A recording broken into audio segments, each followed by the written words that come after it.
Good evening, dear listeners. Welcome back to our Sanctuary of Shadows, where we gather to unravel stories that fray the edges of reality. Tonight, we cross into territories where loved ones return wearing familiar faces, where playful trinkets unleash chaos, and where loyalty takes forms beyond death. These are tales of ghosts who knock at midnight, goblins who laugh in the dark, and beings who wear skin like borrowed coats. So dim your lights, lock your doors, and let the night carry you through 3 encounters that defy explanation. Good night, Uriel and the Relatos de la Noche family. My name is Alice Alvarado. I've been with you since 2018, when a friend shared the scariest story episode. For years I've carried these memories, 3 events that happened after my father's death in 2006. They were painful to share, but they must be told. We were a family of 4 in Managua. My father Roberto, my mother Norma, my baby brother RN, and me, just 6 years old. When my father traveled to Honduras for work, thieves murdered him for his belongings. Just like that, gone, no goodbye, no body to bury. His brothers handled everything, and later stole everything from us, our home, his documents, our future. The first sign came weeks later. We all slept together, my mother, baby RN in his crib, and me. One night, as Mom drifted asleep, she heard it, the rumble of Papa's car engine. Then the garage door screeching open, tires on concrete. His footsteps whistling down the hall. She heard him turn on the TV in the living room. The crackle of a baseball game, then the fridge opening, the beep beep beep of the microwave. Her half-asleep heart leapt. Thank God, Roberto's home. Then, footsteps climbed the corridor, closer, closer, stopping at our bedroom door. The knob twisted. Click. In that split second, she remembered. He was dead. Whatever stood outside wasn't he human. She scrambled up, snatched my brother from his crib, and crushed us both against her chest, praying aloud, God, don't let me see it. If I see him, I'll die of grief. Don't let it in. Silence, absolute silence, as if the world held its breath. The second time, my Aunt Thelma saw him. She'd moved in to help Mom recover. One afternoon, while washing dishes, she glanced into our mango tree garden and froze. There stood my father, clear as daylight, picking fallen fruit. He walked calmly into the laundry room when Thelma and Mom searched it. Nothing, empty. But the worst was Aunt Leonor's turn. At 4 a.m., she rose to see her daughters off. After they left, she sat drinking coffee when a car parked outside.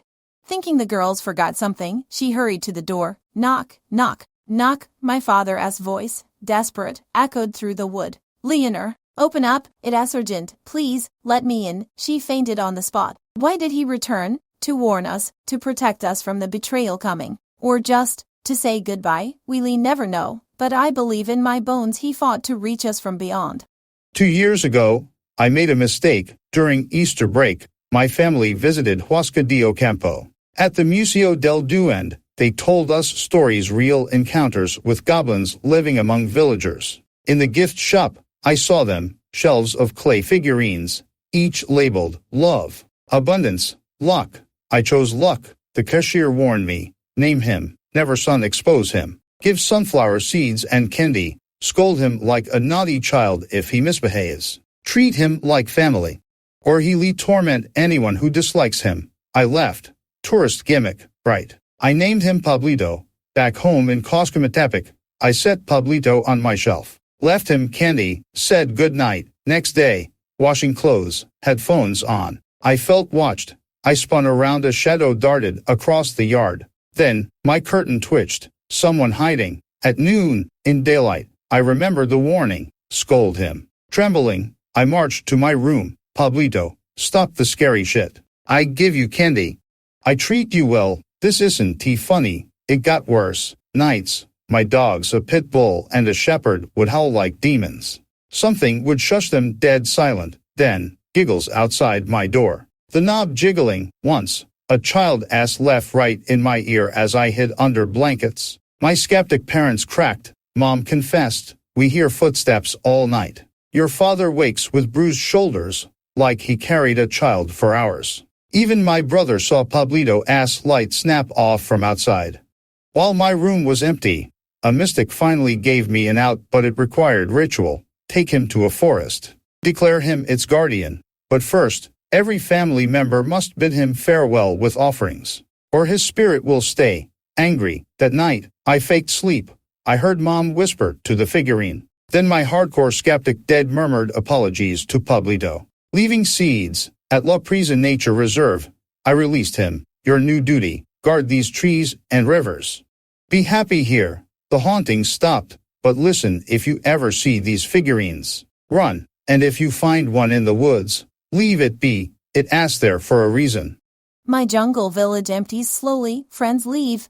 I stayed running my family-ass roadside diner. One near closing time, a scarred, starved white dog appeared. Huge ears, eyes full of hard years. I fed him scraps, he ate. Left silently. Next morning, he waited at the door. I named him Chavo like that old Mexican show. He became our guardian, growled at thieves hiding knives, scared off troublemakers. For years, he rode shotgun in my truck as bad. Then, he aged.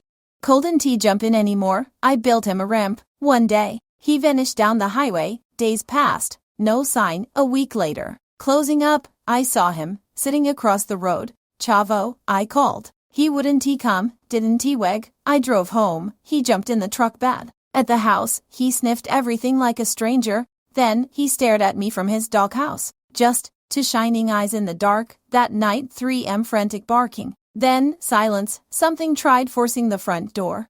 I grabbed my knife, crept to the window. Narrator whispering, horrified, there he stood. On 2 legs, paw hands limp, staring straight at me, human-like, waiting. After an eternity, he dropped to all fours and crawled into his house. At dawn, he was gone. A taxi driver friend arrived first time in months. Where asked Chavo? I saw him near the bridge, days ago. Looked tired. He vanished into the trees. I searched, found his body beneath the bridge. Decomposing. He died the day he left. Mama's warning chilled me. What comes at night wearing a loved one's skin? Dante trusted. I buried him there, scattered seeds. Today, flowers bloom where he lies. Chavo as flowers, we call them, visible from the bridge, a guardian. Even now. If tonight as stories linger with you, it asks because they speak to ancient fears. What looks back at us wearing familiar eyes? What debts do we owe unseen worlds? Share this with someone who understands shadows. Subscribe for more journeys into the unexplained, and wherever you are, listen closely to the night. Some doors should stay shut, some gifts should stay in the forest. Good night, and tread lightly.